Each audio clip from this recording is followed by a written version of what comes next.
Hello students, welcome back to our YouTube channel. दोस्तों, मैं हूं पवन कुमार और आज के वीडियो में हम लोग डिस्कस करेंगे डिप्लोमा फर्स्ट सेमेस्टर का फिजिक्स का ग्रेविटेशन चैप्टर। तो ग्रेविटेशन चैप्टर में मैं आपको फुल कंसेप्ट दूंगा ग्रेविटेशन का पूरा इजी वे में। ठीक है, पूरा बेसिक से ग्रेविटेशन चैप्टर को पढ़ेंगे, साथ साथ जो है आपको इस चैप्टर का इंपॉर्टेंट क्वेश्चन को भी मैं बताने वाला हूँ। ठीक है, बहुत सारे यूट्यूब चैनल में आपको सिर्फ इंपॉर्टेंट क्वेश्चन मिलेगा, तो इंपॉर्टेंट क्वेश्चन मैटर नहीं करता। इंपॉर्टेंट क्वेश्चन में आपको सारा पूरा फिजिक्स का एक टाइम में दे दूंगा, बट उसका कंसेप्ट जानना बहुत जरूरी है। तो कंसेप्ट के साथ जो है आपको पूरा इंपॉर्टेंट क्वेश्चन भी मिलेगा। ठीक है, तो वीडियो को पूरा अंतिम तक जरूर देखिएगा और जो भी कैंडिडेट्स न्यू है, फर्स्ट टाइम विजिट कर रहे हैं चैनल को सब्सक्राइब जरूर कर लीजिएगा, क्योंकि ये चैनल जो है आप ही लोग के लिए बनाया गया है। तो आइए शुरू करते हैं आज का ये वीडियो।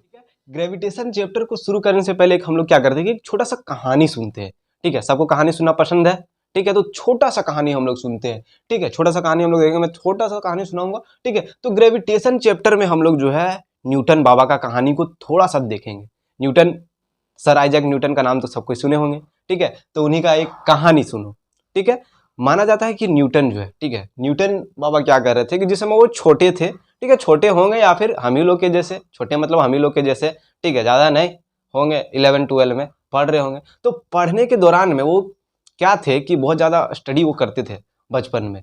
ठीक है, तो पढ़ते पढ़ते वो क्या किए कि उनको ज़्यादा गर्मी लगने लगा स्कूल में। ठीक है, स्कूल वगैरह छुट्टी हो गया तो उनको गर्मी थोड़ा सा लग रहा था, तो वो क्या किए कि एक सेव का पेड़ था। ठीक है, वो क्या था कि स्कूल के बगल में उनका क्या था कि एक सेव का पेड़ था। ठीक है, सेव का पेड़ था, अच्छा नहीं बना, कोई दिक्कत नहीं, चलो सेव हम बना देते हैं। ठीक है, तो सेव का पेड़ था, उसके ये में क्या किए कि वो यहाँ पर बैठ गए छाया लेने के लिए। ठीक है, ये हमारे न्यूटन बाबा हैं। ठीक है, न्यूटन बाबा थोड़ा सा दुखी है क्योंकि इनके ऊपर ये गिर गया था। ठीक है, तो क्या किए कि यहाँ पर बैठने के दौरान में क्या होता है कि एक सेव जो है, ठीक है, उनके सर के ऊपर आके गिर जाता है। अब न्यूटन बाबा खुद पहले से परेशान थे गर्मी से, कि गर्मी इतना लग रहा है, गर्मी से बचने के लिए यहाँ बैठने के लिए आए हुए थे, बट यहाँ पर जो है उनके ऊपर एक सेव गिर गया। ठीक है, एक सेव उनके माथा पर गिरा। अब उनका दिमाग पूरा झनझना गया, पूरा गुस्से में, यार हम यहाँ पर बैठने आए थे, अब ऊपर से सेव गिर गया, मेरा दिमाग पूरा खराब कर दिया। अब वो सोचने लगे कि ये जो सेव गिरा, ठीक है, वो मेरे ही ऊपर क्यों गिरा? तुमको गिरना था भाई, तुम मेरे ही ऊपर क्यों गिरा, बगल में क्यों नहीं गिरा? अब सोचने लगे। ठीक है, इसी तरह सोचते सोचते उनके मन में एक ख्याल आया कि ये सेव जो है नीचे ही क्यों गिरता है? सेव को तो इधर भी जाना चाहिए था, इधर भी जाना चाहिए था, इधर भी जाना चाहिए था, इधर भी जाना चाहिए था, ये नीचे ही क्यों गिर रहा? ठीक है, अब क्या किए, सोचने लगे कि भाई ये नीचे ही क्यों गिर रहा। अब क्या किया, अगल बगल में सेव गिरा था, उनको क्या किया, फिर से वो बोले कि भाई तू मेरे तरफ आएगा, हम तुमको तुम जहां से आया था वहीं भेज देंगे। अब वो सेव को पकड़े, फिर ऊपर फेंक दिए, जा तू जहां से आया था वहीं चल जा। अब ऊपर फेंके, फिर उन्हीं के पास आके गिर जाता। फिर कंफ्यूज हो गए कि यार ये गिर क्यों रहा है नीचे। ठीक है, ये नीचे क्यों गिर रहा है? अब क्या किए कि दूसरा कुछ वगैरह था इनके पास, और भी कुछ कुछ सामान था, पत्थर था। ठीक है, पत्थर, अब पत्थर को लेके ऊपर फेंके, अब पत्थर भी नीचे गिर जा रहा है। फिर कंफ्यूज, भाई हम इसको फेंक रहे हैं ऊपर, ये नीचे ही क्यों गिर जा रहा है? इधर जाना चाहिए था, उधर जाना चाहिए था, कहीं भी जाना चाहिए था, पर मेरे पास नहीं आना चाहिए था। ठीक है, अब वो फेंकने, फिर वो नीचे गिर गया। अब फिर कंफ्यूज, अब क्या किए, उनका पास कॉपी वगैरह था, कॉपी का पन्ना को फेंके, फाड़े, उसको गोल किए, अब ऊपर फेंके। अब कुछ देर फेंके, कॉपी का जो पेपर है वो ऊपर गया। ठीक है, मतलब फेंके तो ऊपर चल गया, अब नहीं गिर रहा है। ठीक है, अब खुश, वाह अब हो गया, अब हम क्या किए कि सक्सेस हो गया, अब जो है ये मेरा पास नहीं आया। देखते हैं थोड़ा देर के बाद फिर क्या होता है कि वो पेज जो ऊपर गया था, थोड़ा सा टाइम लग रहा था, हल्का ऊपर जाते जाते, फिर थोड़ा देर के बाद फिर आगे गिर गया। अरे भाई इसको तो हम ऊपर फेंके थे, फिर नीचे गिर गया। ठीक है, इसी तरह क्या किया कि फिर और एक रुई जो होता है, रुई को भी फेंक के देखे, ऊपर फेंक के देखे, लेकिन धीरे धीरे क्या हो रहा है कि ऊपर में जितना भी चीज को वो फेंक रहे हैं, सारा चीज ऊपर जा रहा है, फिर कुछ देर के बाद फिर नीचे आ जा रहा है, फिर नीचे आ जा रहा है, तो पूरा कंफ्यूज हो रहे हैं। ठीक है, इसी से रिलेटेड जो है उन्होंने क्या किया था, इसी से रिलेटेड जो है उन्होंने खोज किया था कि ये कोई भी चीज को अगर हम ऊपर फेंकते हैं तो वो नीचे ही क्यों गिरता है। तो इसी से रिलेटेड जो है उन्होंने काफ़ी ज़्यादा जो है उन्होंने स्टडीज़ वगैरह किया। ठीक है, स्टडीज़ वगैरह किया और उन्होंने जो क्या किया कि लो दिया इसके ऊपर।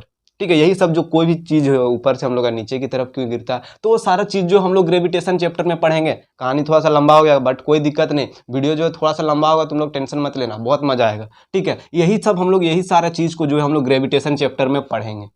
ठीक है। अब उन्होंने क्या किया, बहुत ज़्यादा स्टडी किया, स्टडी वगैरह कुछ साल तक मेहनत वगैरह किया, इस पे काम किया। उसके बाद जो है इन्होंने इस चैप्टर ग्रेविटेशन से रिलेटेड, इससे रिलेटेड जो है उन्होंने क्या दिया, लॉ दिया। तो उसी लॉ को हम लोग ग्रेविटेशन चैप्टर में पढ़ेंगे, ठीक है। अब हम लोग कहानी समझ में आ गया। अब हम लोग क्या पढ़ते हैं, अब मेन जो हम लोग का मुद्दा, हम लोग का जो चैप्टर है उसको समझते हैं, ठीक है। चैप्टर का पर्पस हम समझा रहे थे कहानी के माध्यम से कि हम लोग जो है किससे रिलेटेड इस चैप्टर में हम लोग पढ़ेंगे। ओके, क्लियर है। तो जिनको भी अच्छा लग रहा है, ठीक है, लाइक और शेयर भी करना, ठीक है। चलो अब हम लोग अपना मेन मुद्दा पर आते हैं। अब हम लोग पढ़ते हैं ग्रेविटेशन। अब हम लोग पढ़ते हैं ग्रेविटेशन चैप्टर को, ठीक है। तो सबसे पहले हम लोग शुरुआत करते हैं, ठीक है, बेसिक से। ओके, ग्रेविटेशन थोड़ा बड़ा हिंदी में भी बोल दिया जाए, हिंदी में, ठीक है। ग्रेविटेशन मतलब क्या होता है, गुरुत्वाकर्षण। ग्रेविटेशन मतलब गुरुत्वाकर्षण। जो हिंदी वाले बच्चे होंगे, हिंदी मीडियम के, वो लोग को भी समझ में आ जाएगा, ठीक है। बहुत सारे स्टूडेंट बोल रहे थे मुझे सर इंग्लिश थोड़ा थोड़ा दिक्कत होता है। कोई दिक्कत नहीं, हिंदी में भी कभी कभी बोल दिया जाएगा। ओके, उसके बाद यहाँ डेफिनेशन लिखे, खुद समझ में आ जाएगा, बोलने दो उसके बाद, ठीक है। तो सबसे पहले हम लोग ग्रेविटेशन का मतलब क्या होता है, ठीक है, इसको समझते हैं। तो सुनो अच्छे से, ठीक है। देखो, संसार में या फिर हम लोग का जो यूनिवर्स में, ठीक है, जितना भी ऑब्जेक्ट है, क्या करता है कि हर ऑब्जेक्ट एक दूसरे ऑब्जेक्ट को अट्रैक्ट करता है, ठीक है। क्या कि संसार में जितना भी हम लोग का यूनिवर्स में जितना भी ऑब्जेक्ट है, सारे ऑब्जेक्ट क्या करते हैं कि एक दूसरे को अट्रैक्ट करते हैं, ठीक है। सारे ऑब्जेक्ट क्या करते हैं कि एक दूसरे को अट्रैक्ट करते हैं, और जिस फोर्स से अट्रैक्ट करते हैं, जिस फोर्स से क्या करते हैं कि अट्रैक्ट करते हैं, उस फोर्स को हम लोग क्या बोलते हैं, ग्रेविटेशन बोलते हैं, या फिर फोर्स ऑफ ग्रेविटेशनल बोलते हैं। क्लियर है, नहीं बुझाया, फिर से देखो। मतलब क्या है कि हम लोग का यूनिवर्स में, जैसे मान लो ये ऑब्जेक्ट है, एगो हम ऑब्जेक्ट है, या फिर ये दो ऑब्जेक्ट है, ठीक है, ये दो ऑब्जेक्ट है मान लो। तो ये दो ऑब्जेक्ट क्या कर रहा है कि एक दूसरे को अट्रैक्ट कर रहा है, ठीक है। इनके बीच में जो है फोर्स ऑफ अट्रैक्शन हो रहा, ठीक है। ये इसको अट्रैक्ट करना चाह रहा है, ये इसको अट्रैक्ट करना चाह रहा है, ठीक है। दोनों क्या करते हैं, एक दूसरे को अट्रैक्ट करते हैं, ठीक है। तो जिस फोर्स से अट्रैक्ट करते हैं उसी फोर्स को हम लोग बोलते हैं ग्रेविटेशन फोर्स या फिर ग्रेविटेशनल फोर्स, ठीक है। अब हम लोग को पता क्यों नहीं चलता है ये अट्रैक्ट कर रहा है एक दूसरे को, कैसे पता नहीं चलता? क्योंकि ये फोर्स जो होता है ना, वो बहुत वीक होता है। क्या होता है कि बहुत वीक फोर्स होता है, और ये हम लोग को दिखाई भी नहीं देता, ठीक है। लेकिन क्या होता है कि फोर्स ऑफ अट्रैक्शन होता है। मान लो कि दो आदमी है, हम है यहाँ पर, कोई और, मान लो तुम लोग में से कोई एक होगा, ठीक है, यहाँ पर होगा। तो हम लोग दोनों के बीच में भी क्या है कि फोर्स ऑफ अट्रैक्शन है, ठीक है। हम उसको खींचना चाह रहे हैं, वो इसको खींचना चाह रहा है, मतलब दोनों एक दूसरे को क्या कर रहे हैं कि अट्रैक्ट करना चाह रहे हैं, ठीक है। और जिस फोर्स से अट्रैक्ट करते हैं उस फोर्स को हम लोग क्या बोलते हैं, ग्रेविटेशन फोर्स बोलते हैं, ठीक है। ये थोड़ा सा वीक फोर्स होता है, जिसकी वजह से हम लोग को दिखाई नहीं देता, ठीक है। जैसे देखो क्या कर रहे हैं कि ये ऑब्जेक्ट है, ठीक है, ये ऑब्जेक्ट को हम लोग यहाँ छोड़ दे रहे हैं, ठीक है, ये हम इसको छोड़ दिए, ठीक है। तो क्या हुआ कि नीचे गिर गया। मतलब क्या कर रहा है, मतलब यहाँ पर क्या हो रहा है कि यहाँ पर जो है इसमें जो मतलब एक ऑब्जेक्ट था और एक ऑब्जेक्ट पृथ्वी है। मतलब क्या कर रहा है कि पृथ्वी और इस ऑब्जेक्ट के बीच में अट्रैक्शन फोर्स है, ठीक है। अट्रैक्शन फोर्स है, इसलिए क्या कर रहा है कि पृथ्वी जो है इसको खींच लिया नीचे की तरफ, ठीक है। मतलब क्या, सिंपल समझना है कि दो ऑब्जेक्ट में, मान लो कि ये कोई ऑब्जेक्ट है, ठीक है, मान लो ए, ये कोई ऑब्जेक्ट है बी, तो दोनों के बीच में जो है फोर्स ऑफ अट्रैक्शन है। दोनों एक दूसरे को क्या कर रहे हैं, खींचना चाह रहे हैं, ठीक है। मतलब दोनों क्या कर रहे हैं, एक दूसरे को अट्रैक्ट करते हैं। जितना भी ऑब्जेक्ट है संसार में, जितना भी कुछ भी ऑब्जेक्ट हो, ठीक है, लेकिन हम लोग को ये पता नहीं चलता, ठीक है, क्योंकि ये क्या होता है कि बहुत वीक फोर्स होता है, ठीक है, वीक फोर्स होता है ये वाला, ठीक है, वीक फोर्स होता है, इसलिए हम लोग को पता नहीं चलता। क्लियर है इतना? अब हम लोग देख लिए, ठीक है, ग्रेविटेशन। अब ग्रेविटेशन का हम लोग डेफिनेशन भी आराम से बना सकते हैं खुद से, ठीक है। क्या है, the force of attraction between any two bodies in the universe is known as force of gravitation या फिर ग्रेविटेशन, ठीक है। मतलब दो संसार में दो ऑब्जेक्ट है, उसके बीच में जो फोर्स लगता है, जो अट्रैक्शन फोर्स लगता है, उसी अट्रैक्शन फोर्स को तो हम लोग ग्रेविटेशन बोलते हैं। क्लियर है? अब हम लोग नेक्स्ट देखते हैं। नेक्स्ट जो हम लोग का क्या है कि ग्रेविटी किसको बोलेंगे? ग्रेविटेशन अलग है, ग्रेविटी अलग, ठीक है। ग्रेविटी किसको बोलेंगे, ठीक है। तो देखो ग्रेविटी किसको बोलेंगे, तो देखो जैसे अभी हमने क्या बोला, अभी मैंने बोला कि दो ऑब्जेक्ट, जितना भी संसार में हम लोग का दो ऑब्जेक्ट है, ठीक है, ये रहा एक ऑब्जेक्ट, ये रहा एक ऑब्जेक्ट, तो दो ऑब्जेक्ट के बीच में क्या लगता है, हम बोले कि दो ऑब्जेक्ट के बीच में फोर्स लगता है, फोर्स ऑफ अट्रैक्शन होता है, ठीक है। तो उनमें से एक ऑब्जेक्ट अगर हम लोग का अर्थ हो, ठीक है, एक ऑब्जेक्ट हम लोग का अर्थ हो और दूसरा ऑब्जेक्ट कोई अदर ऑब्जेक्ट हो, ठीक है, कोई अदर ऑब्जेक्ट हो, ठीक है। तो दो ऑब्जेक्ट में से एक ऑब्जेक्ट अगर अर्थ है और इन दोनों के बीच में फोर्स ऑफ अट्रैक्शन लग रहा, इन दोनों के बीच में फोर्स ऑफ अट्रैक्शन है, तो उसको हम लोग क्या बोलेंगे, ग्रेविटी बोलेंगे। नहीं बुझाया? फिर से देखो, मतलब क्या कि ग्रेविटी क्या है, वैसा फोर्स है जिससे क्या करता है कि पृथ्वी जो है, ठीक है, पृथ्वी जो है क्या करता है, किसी ऑब्जेक्ट को अपने सेंटर की ओर खींचता है, ठीक है। पृथ्वी क्या करती है कि कोई भी ऑब्जेक्ट को अपने सेंटर की ओर खींचता है तो उसमें जो जिस फोर्स की वजह से वो खींचता है, ठीक है, जिस फोर्स की वजह से खींचता है तो उस फोर्स को हम लोग क्या बोलते हैं, उस फोर्स को हम लोग बोलते हैं ग्रेविटी, या फिर उसको हम लोग बोलेंगे ग्रेविटी। ठीक है, जैसे मैं देखो फिर से यहाँ, ठीक है, अभी हम क्या किए थे कि इसको, जैसे इसको अभी क्या किए, इसको छोड़ दिए, ठीक है, यहाँ पर था ये बॉडी था, अब इसको हम छोड़ दिए, ठीक है, इसको छोड़ दिए तो यही रहना चाहिए था ना, यही रहना चाहिए था, लेकिन क्या हुआ कि इसको जो है, इसको जो हम लोग का ये था मार्कर था, वो क्या हुआ कि नीचे गिर गया। नीचे क्यों गिरा? क्योंकि इसके और पृथ्वी के बीच में क्या है कि फोर्स ऑफ अट्रैक्शन है। पृथ्वी क्या किया कि इसको खींचा, ठीक है, पृथ्वी क्या किया कि इसको अपनी तरफ खींच लिया, ठीक है, तो जिस फोर्स से खींचा उसी को हम लोग बोलेंगे ग्रेविटी। ग्रेविटी क्लियर है, मतलब कोई भी ऑब्जेक्ट को जो है पृथ्वी अपने केंद्र की तरफ खींचती है और जिस फोर्स से खींचती है उस फोर्स को हम लोग ग्रेविटी बोलेंगे। ठीक है, जैसे बॉल हम लोग ऊपर फेंकते हैं, ठीक है, ऊपर फेंकते हैं, मान लो कि हम लोग का ग्राउंड है, ठीक है, कोई बॉल को ऊपर फेंके तो क्या होता है कि ऊपर जाने के बाद फिर वो क्या होता है कि ग्राउंड में ही आ जाता है, पृथ्वी की तरफ ही आ जाता है, उधर क्यों नहीं भागता? क्योंकि क्या है कि दो ऑब्जेक्ट के बीच में, अभी हम क्या बोले, दो ऑब्जेक्ट के बीच में अट्रैक्शन फोर्स लगता है, और पृथ्वी और कोई अदर ऑब्जेक्ट हो, पृथ्वी एक ऑब्जेक्ट हो और कोई अदर ऑब्जेक्ट हो, तो क्या है कि पृथ्वी जो है दूसरे ऑब्जेक्ट को अपने तरफ अट्रैक्ट करती है। ठीक है, अब पृथ्वी की तरफ ही क्यों गिरा इसके बारे में हम लोग डिस्कस करेंगे, डिपेंड करता है इसका मास पर, इसका डिस्टेंस पर, ठीक है, अलग चीज़ पर, वो थोड़ा देर में हम लोग देखेंगे न्यूटन्स लॉ ऑफ ग्रेविटेशन में। ठीक है, तो इतना क्लियर है, ग्रेविटी और ग्रेविटेशन दोनों में क्लियर हो गया होगा। ठीक है, जिनको भी समझ में आ रहा है बाबू, ठीक है, कमेंट सेक्शन में हंसने वाला इमोजी भेजो कि हाँ मुझे ग्रेविटी और ग्रेविटेशनल समझ में आ गया। ठीक है, थोड़ा मोड़ा भी समझ में आएगा कमेंट में करो, अच्छा पूरा स्माइली वाला इमोजी भेजो, और जिसको नहीं समझ में आ रहा दुखी वाला इमोजी भेजो, तब ताकि हमको पता चले कि किसको समझ में आ रहा है किसको समझ में नहीं आ रहा। ठीक है, उसके बाद यहाँ पर नोट्स सिंपल में लिखे हैं, शॉर्ट में लिखे हैं, जिसको भी नोट्स चाहिए, ठीक है, नोट्स जिसको भी चाहिए बाबू, तो क्या करो कि तुम लोग जो है टेलीग्राम ग्रुप ज्वाइन करो, टेलीग्राम ग्रुप ज्वाइन करो, वहाँ पर सारा नोट्स अवेलेबल है, फिजिक्स का नोट्स का टेंशन नहीं है, पूरा नोट्स हम प्रोवाइड करा दिए, सारा नोट्स टेलीग्राम में। ठीक है, डिजिटल एजुकेशन सेंटर का टेलीग्राम में ऑल नोट्स जो है अपलोडेड है। उसके बाद अगर वहाँ से तुम लोग को नहीं मिल रहा तो क्या करो, व्हाट्सअप ग्रुप में ज्वाइन हो, व्हाट्सअप ग्रुप का भी लिंक मेरा डिस्क्रिप्शन में दिया हुआ है, वहाँ से ज्वाइन हो जाओ, वहाँ भी हम सेंड करते हैं। ठीक है, या फिर वहाँ से अगर नहीं मिला तो हमको पर्सनली मैसेज करो, हम तुमको पर्सनली सेंड कर देंगे। ठीक है, अब नोट्स का दिक्कत नहीं, नोट्स कभी भी किसी को भी सेंड कर सकते हैं। ओके, अब हम लोग नेक्स्ट पढ़ते हैं। ठीक है, नेक्स्ट पढ़ते हैं, लेकिन कमेंट जरूर करेगा, जिसको समझ में आ रहा कमेंट करेगा, अभी और पढ़ना है। ठीक है, धीरे धीरे अच्छा समझ में आएगा। चलो अब हम लोग नेक्स्ट मेन टॉपिक पढ़ेंगे, उसके बाद इंपॉर्टेंट क्वेश्चन भी लास्ट में हम इंपॉर्टेंट क्वेश्चन को भी बताने वाले हैं। ठीक है, तो आधा अधूरा नहीं देखेगा, इंपॉर्टेंट क्वेश्चन भी बताएंगे। चलो अब हम लोग नेक्स्ट टॉपिक पढ़ते हैं। चलो अब हम लोग पढ़ते हैं नेक्स्ट टॉपिक। ठीक है, नेक्स्ट टॉपिक जो है हम लोग का बहुत ज़्यादा इंपॉर्टेंट है।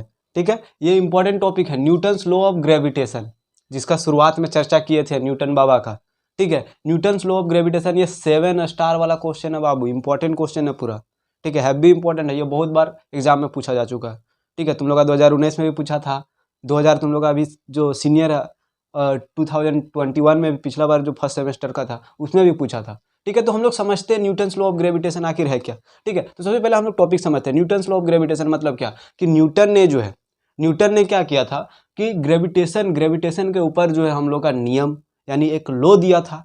ठीक है, न्यूटन ने क्या किया था कि ग्रेविटेशन के ऊपर ग्रेविटेशन से रिलेटेड क्या किया था कि एक लॉ दिया था, उस लॉ को हम लोग क्या बोलते हैं, न्यूटन्स लॉ ऑफ ग्रेविटेशन। अब इसमें क्या उन्होंने क्या दिया था, उन्होंने क्या बताया था, ठीक है, तो वो चीज़ को हम लोग समझते हैं। ठीक है, तो पहला चीज़ उन्होंने क्या बोला था अकॉर्डिंग टू न्यूटन, पहले हम लोग क्या करते हैं कि उसका स्टेटमेंट को पढ़ते हैं, उनका स्टेटमेंट है। ठीक है, उन्होंने ये बोला था, उसके बाद बहुत अच्छे से समझ में आ जाएगा, ये बहुत इंपॉर्टेंट है, इसको समझना पूरा। ठीक है, तो चलो देखते हैं। तो every particle in the universe attract every other particle with a force which is directly proportional to the product of their masses and inversely proportional to the square of the distance between them। ठीक है, इसका मतलब क्या, तो इसका मतलब क्या है कि एक बार तुम लोग रीडिंग करोगे हो जाएगा, पहले हम समझा देते हैं। ठीक है, इसका मतलब क्या बोल रहा है कि न्यूटन ने क्या बोला कि every particle in the universe, मतलब जो है हम लोग का दो पार्टिकल है, मान लो कि दो पार्टिकल हम लोग का ये है। ठीक है, ये मान लो कि m1 है। ठीक है, इसके मतलब इसका नाम हम लोग दे देते हैं a। ठीक है, एक ऑब्जेक्ट है a, एक ऑब्जेक्ट है बी। ठीक है, दो ऑब्जेक्ट है, तो दो ऑब्जेक्ट क्या करते हैं, दोनों ऑब्जेक्ट हम लोग जानते हैं एक दूसरे को क्या करते हैं कि एक फोर्स से क्या करते हैं कि अट्रैक्ट करते हैं, और उस फोर्स को हम लोग क्या बोलते हैं, ग्रेविटेशन फोर्स बोलते हैं। ठीक है, ग्रेविटेशन फोर्स से ना अट्रैक्ट करता है, ये दोनों क्या कर रहा है कि एक दूसरे को अट्रैक्ट कर रहा। ठीक है, ये इसको अट्रैक्ट कर रहा है, इसको अट्रैक्ट कर रहा है, मतलब दोनों एक दूसरे को अट्रैक्ट कर रहा है। ठीक है, तो इसका हम लोग मान लेते हैं एक बॉडी है, इस बॉडी का हम लोग मास ले लेते हैं m। ठीक है, मास मतलब m1 हम लोग ले लेते हैं। ये दूसरा ऑब्जेक्ट है, दूसरा ऑब्जेक्ट का कुछ ना कुछ तो मास होगा, ठीक है। मान लो हम ही है और कोई दूसरा आदमी है, तुम लोग है, तो दोनों जन का तो हम लोग का कुछ ना कुछ तो मास है ना।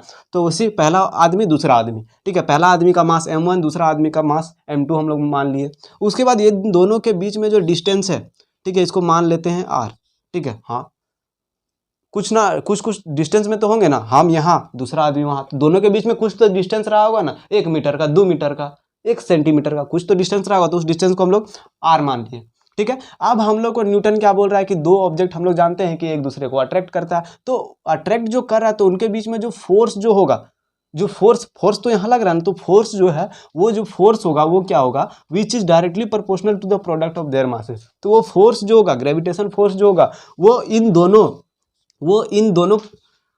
दोनों मास का प्रोडक्ट का जो है वो क्या होगा कि डायरेक्टली प्रोपोर्शनल होगा। मतलब क्या कि हम लोग का जो है पहला क्या बोल रहा है कि F directly proportional to m1 m2, ठीक है, m1 इंटू m2, ये इसको हम लोग इक्वेशन 1 मान लेते हैं। तो पहला स्टेटमेंट क्या बोल रहे हैं, न्यूटन ने क्या बोला कि इन दोनों बॉडी के बीच में, दो ऑब्जेक्ट के बीच में जो फोर्स लगेगा वो फोर्स क्या होगा, वो फोर्स जो होगा इन दोनों ऑब्जेक्ट का जितना मास होगा उस पर डिपेंड करेगा, उसका डायरेक्टली प्रोपोर्शनल होगा। मतलब इन दोनों ऑब्जेक्ट का जो है मास ज़्यादा होगा, ठीक है, दोनों ऑब्जेक्ट का जो अगर मास ज़्यादा होगा, इसका मास ज़्यादा होगा, इसका मास ज़्यादा होगा, तो फोर्स ऑफ ग्रेविटेशन दोनों के बीच में क्या लगेगा कि ज़्यादा लगेगा, फोर्स ऑफ ग्रेविटेशन क्या लगेगा, ज़्यादा लगेगा, ठीक है। उसके बाद दूसरा क्या बोल रहे हैं, दूसरा जो बोल रहे हैं, इतना तक हो गया, product of their masses and inversely proportional to the square of the distance between them. और इनके बीच में जो डिस्टेंस है, इन दोनों ऑब्जेक्ट का बीच में जो डिस्टेंस है बाबू, उसका क्या होगा, उसका स्क्वायर का इन्वर्सली प्रोपोर्शनल होगा। मतलब क्या, जो फोर्स होगा वो किस पे डिपेंड करेगा, किस पे, और जो फोर्स होगा वो क्या होगा, inversely proportional to the square of the distance. इसके बीच का जो स्क्वायर होगा, इसका बीच का जो डिस्टेंस होगा, उसका स्क्वायर का इन्वर्सली प्रोपोर्शनल होगा, ठीक है। यही क्या बोल रहे हैं, न्यूटन बोल रहा है। मतलब क्या कि इन दो ऑब्जेक्ट है, उसके बीच में जो फोर्स लगने वाला जो फोर्स होगा वो किस पे डिपेंड करेगा, उसका मास पे डिपेंड करेगा, वो दोनों बॉडी का मास पे डिपेंड करेगा, और कितना दूरी पर दोनों ऑब्जेक्ट है उस पे डिपेंड करेगा। उस हिसाब से उस पर फोर्स ऑफ अट्रैक्शन ज़्यादा या फिर कम लगेगा, ठीक है। तो अगर ये दोनों ऑब्जेक्ट का क्या है कि मास ज़्यादा है, अगर मास ज़्यादा, मान लो डायरेक्टली प्रोपोर्शनल है, अगर मास ये दोनों का ऑब्जेक्ट का ज़्यादा है तो फोर्स भी हम लोग का ज़्यादा लगेगा। अगर इन दोनों के बीच में डिस्टेंस, अगर दोनों का बीच का डिस्टेंस बढ़ा दिया जाए तो ग्रेविटेशन फोर्स क्या होगा कि कम लगेगा। डिस्टेंस ज़्यादा है, ग्रेविटेशन फोर्स कम हो जाएगा, ठीक है। अगर दोनों नज़दीक में रखा हुआ है तो ग्रेविटेशन बड़ा मतलब ज़्यादा हो जाएगा, ग्रेविटेशन फोर्स क्या होगा, ज़्यादा हो जाएगा। तो इसको हम लोग अच्छे से लिख सकते हैं, इसको हम लोग अच्छे से लिखते हैं। तो इसको हम लोग दोनों को क्या करते हैं, कंबाइन करके लिखते हैं। तो क्या होगा, F proportional to m1 m2 by r square, ठीक है, ये होगा। अब यहाँ पर हम लोग क्या करते हैं कि प्रोपोर्शनैलिटी का साइन को हटाते हैं, प्रोपोर्शनल को हटाते हैं। तो इसके जगह हम लोग क्या करते हैं कि एक कांस्टेंट को पुट करते हैं, उस कांस्टेंट को हम लोग पुट करते हैं, ठीक है। उस कांस्टेंट का नाम क्या है, F। इसका कांस्टेंट को हम लोग क्या पुट करते हैं, G, ठीक है, जी कांस्टेंट पुट करते हैं। मतलब जो जब भी हम लोग प्रोपोर्शनैलिटी का साइन को हटाते हैं तो उसकी जगह कुछ ना कुछ कांस्टेंट पुट करते हैं। तो यहाँ पर हम लोग ग्रेविटेशन चैप्टर पढ़ रहे तो ग्रेविटेशन जी पुट कर दे रहे हैं, जी पुट करते रहे। जी क्या है हम लोग का, जी जो है वो ग्रेविटेशनल कांस्टेंट है, ठीक है। तो चलो इसको हम लोग अच्छे से कर देते हैं। तो क्या होगा, F directly F equal to क्या होगा हम लोग का, m1 m2 by r square, उसके बाद जी होगा, मतलब जी m1 m2 by r square. यही क्या है हम लोग का, यही न्यूटन्स लॉ ऑफ ग्रेविटेशन का इक्वेशन है, ठीक है। यही क्या है, Newton's law of gravitation, Newton ने यही बताया था। यहाँ से क्या पता चल रहा है हम लोग का, जो दो बॉडी के बीच में जो फोर्स ऑफ अट्रैक्शन लगेगा, जो फोर्स ऑफ अट्रैक्शन होगा, ठीक है, मतलब ग्रेविटेशन फोर्स जो होगा वो क्या होगा, दोनों मतलब मास पे डिपेंड करेगा, दो बॉडी का मास पे डिपेंड करेगा, उसका प्रोपोर्शनल होगा, डायरेक्टली प्रोपोर्शनल होगा। उसके बाद क्या है कि उन दोनों कितना डिस्टेंस में रखा हुआ है उसका इन्वर्सली प्रोपोर्शनल होगा। क्लियर है। तो यहाँ पर जी के बारे में हम लोग कुछ लिखते हैं। जी को जो हम लोग क्या बोलते हैं, इस जी को हम लोग बोलते हैं ग्रेविटेशनल कांस्टेंट बोलते हैं, ग्रेविटेशनल कांस्टेंट बोलते हैं, ठीक है। इसको हम लोग क्या बोलते हैं, इसको हम लोग बोलते हैं ग्रेविटेशनल कांस्टेंट। यहाँ पर लिखते हैं इसके बारे में, ठीक है, अबाउट जी हम लोग जी के बारे में लिखते हैं, ठीक है। जी को हम लोग क्या बोलते हैं, ग्रेविटेशनल कांस्टेंट बोलते हैं। तो ग्रेविटेशनल कांस्टेंट बोलते हैं। इसके बाद इसको यूनिवर्सल कांस्टेंट भी बोलते हैं, ठीक है। इसको हम लोग क्या बोलते हैं, यूनिवर्सल कांस्टेंट भी बोलते हैं। क्लियर है। उसके बाद अगर हम लोग इसका बात करें, जी को हम लोग मतलब अगर हम लोग अच्छे से लिखना चाहें तो उसको भी लिख सकते हैं, ठीक है। उसके बाद जो इसका वैल्यू जो होता है हम लोग का, इसका वैल्यू से पहले हम लोग इसका यूनिट को लिख लेते हैं। यूनिट जो होता है, ठीक है, यूनिट जो होता है उसको निकालने के लिए हमको क्या करना पड़ेगा, जी को लिखना पड़ेगा। तो हम लोग जी को कैसे लिख सकते हैं, यहाँ से एक हम लोग का जो है न्यूटन्स लॉ ऑफ ग्रेविटेशन इतने तक है, ठीक है। अगर तुम लोग को क्वेश्चन अगर आए कि define Newton's law of gravitation, ठीक है, तो इतना तक तुम लोग को लिख देना है, न्यूटन्स लॉ ऑफ ग्रेविटेशन इतना, बस इतना तक लिख देना है। ये लिखना है न्यूटन लॉ का स्टेटमेंट, उसके बाद इसको लिखना है, क्लियर है। उसके बाद एक और चीज़, अगर जी के बारे में तुम लोग को लिखना है तो जी के बारे में भी हम लोग लिख सकते हैं। इसका यूनिट जो होता है वो क्या होता है हम लोग का, न्यूटन मीटर स्क्वायर पर केजी स्क्वायर, ठीक है। इसका यूनिट क्या होता है, न्यूटन मीटर स्क्वायर पर केजी स्क्वायर होता है। एक नया हम लोग जी के बारे में अब लिख रहे हैं, ठीक है। यहाँ तक खत्म हो गया, उसके बाद हम लोग जी के बारे में लिख रहे हैं, इस जी के बारे में, ठीक है। इसका प्रॉपर नोट्स जो है टेलीग्राम में मिल जाएगा। उसके बाद अगर हम लोग बात करें जी को, अगर हम लोग यहाँ से लिखना चाहें, ठीक है, यहाँ से अगर हम लोग जी को लिखना चाहें तो जी को हम लोग किस तरह से लिख सकते हैं, जी इक्वल टू क्या होगा, एफ इंटू आर स्क्वायर। देखो इसको क्या किया कि दोनों को ऊपर इधर ले गए, ठीक है, तो यहाँ से क्या क्या होगा, m1 इंटू m2, ठीक है। जी इक्वल टू क्या लिख सकते हैं हम लोग, G equal to F into R square by m1 into m2, ठीक है। उसके बाद यहीं से तो हम लोग का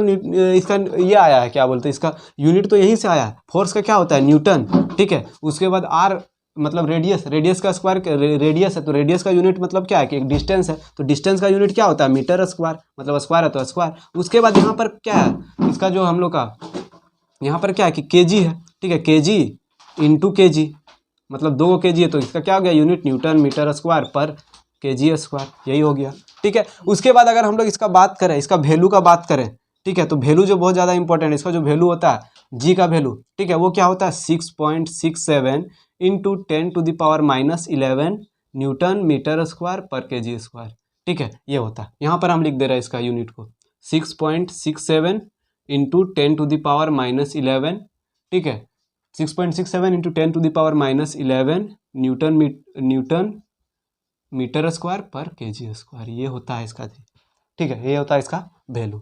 तो क्लियर है, अभी हम लोग बहुत चीज़ देखें, अभी वीडियो जो है बहुत लंबा हो रहा है, ठीक है, वीडियो बहुत लंबा हो रहा है। इंपॉर्टेंट क्वेश्चन अभी नहीं बताया है, इंपॉर्टेंट क्वेश्चन ये वाला इंपॉर्टेंट क्वेश्चन है, इसके बारे में अच्छे से जानना है तुम लोग को, ठीक है, ये इंपॉर्टेंट क्वेश्चन है, ओके। तो वीडियो अभी बहुत ज़्यादा लंबा हो रहा है, उसके बाद हम लोग को और नेक्स्ट टॉपिक सब, बहुत सारा टॉपिक सब बचा हुआ है, ठीक है, नेक्स्ट भी टॉपिक हम लोग का बचा हुआ है, तो वो सब के बारे में हम लोग क्या करेंगे कि नेक्स्ट वीडियो में हम लोग डिस्कस करेंगे। इंपॉर्टेंट क्वेश्चन अभी नहीं बता रहे हैं, इंपॉर्टेंट क्वेश्चन के लिए बहुत लंबा वीडियो हो जाएगा, ओके। तो नेक्स्ट वाला वीडियो जो होगा उसमें इंपॉर्टेंट क्वेश्चन, उसके बाद नेक्स्ट पहले शुरुआत करेंगे उसमें हम लोग इंपॉर्टेंट क्वेश्चन से, ठीक है, इंपॉर्टेंट क्वेश्चन से, क्योंकि वीडियो लंबा हो रहा है इसलिए नहीं बता रहे हैं यहाँ, ठीक है। तो इसमें से एक इंपॉर्टेंट क्वेश्चन ये रहा। उसके बाद इस चैप्टर में मात्र 2 से 3 ही क्वेश्चन बताएंगे, टॉपिक बहुत सारा है, लेकिन हम जो 2 से 3 क्वेश्चन बताएंगे वही 3 क्वेश्चन में तुम्हारा जो है पूरा सेमेस्टर का पार हो जाएगा। कोई भी क्वेश्चन आए वो उसी के अंदर से आएगा, ठीक है। जो हम 3 क्वेश्चन बताएंगे वो 3 क्वेश्चन जो है नेक्स्ट वीडियो में बताएंगे। बहुत सारा यूट्यूब में तुमको पूरा सिलेबस का क्वेश्चन 4 गो 5 गो 6 गो पूरा बहुत सारा क्वेश्चन बताया जाएगा, लेकिन हम मात्र 3 को क्वेश्चन बताएंगे। 3 क्वेश्चन से पार हो जाएगा आराम से, वो भी अच्छा से, खाली क्वेश्चन नहीं, क्वेश्चन के साथ आंसर।